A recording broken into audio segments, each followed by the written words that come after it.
Every casino on Earth enforces one rule before you're allowed to play a single hand. You must hand over your money, and they hand you back plastic. Your cash goes into a drawer. You get discs. The official story is convenience. Chips stack neatly. Chips slide across felt. The official story is a lie. Casinos figured out something about you long before anyone could prove it. Money you can't feel is money you can't protect.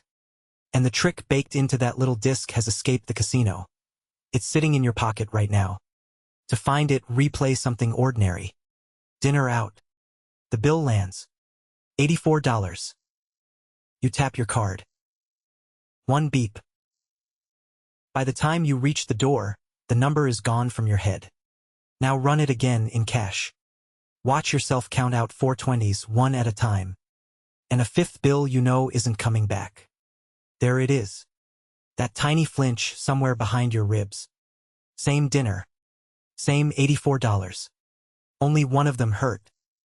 Why would identical money feel so different? And which feeling is telling the truth? Psychologists have a name for that flinch. The pain of paying.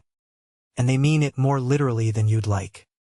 Deep in your brain sits a region that recoils at rotten smells and flares at unfair treatment, and it fires at price tags. At Stanford, scientists watching that region could tell, seconds in advance, that a shopper was about to walk away from a purchase. Read that as good news.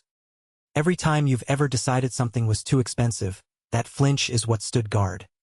Which reveals what a casino chip actually is. Not a container for money. Anesthesia. You've actually bought this anesthesia on purpose. That's why all-inclusive vacations feel so good.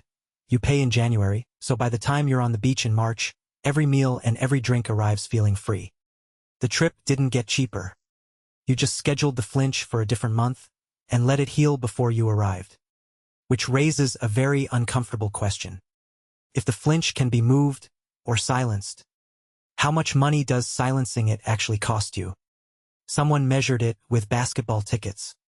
In 2001, 2 professors at MIT ran a sealed auction for something people badly wanted. Tickets to a sold-out Boston Celtics game. Everyone wrote down the most they'd pay. One hidden difference. Half the room had to pay in cash. Half by credit card. Same tickets. Same game. The card bidders offered nearly twice as much. Twice.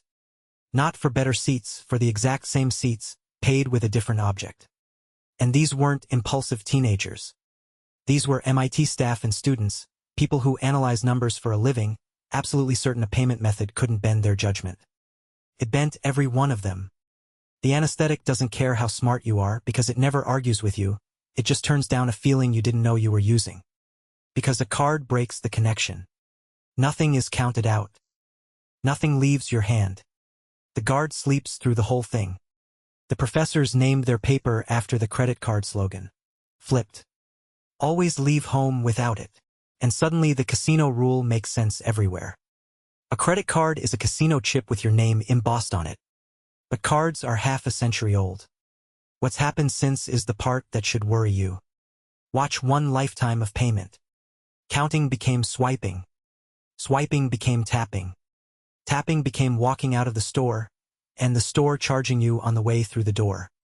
Every step had exactly one purpose: shave down the flinch. And it works. Card spending studies put the markup at 12 to 18% more than cash, for the same stuff. Tap payers can't even remember what they spent. Cash payers recall it almost to the dollar. The friction wasn't just a break. It was your memory. And the newest trick is the boldest one. Subscriptions bill you while you sleep. There is no payment moment at all anymore, no counter, no beep, no chance for the guard to even wake up. That's why the gym you haven't visited since spring is still collecting. You can't flinch at 3 in the morning. Even games run the chip trick on your kids. Real money becomes gems, coins, tokens, chips made of light, before anyone's allowed to spend it.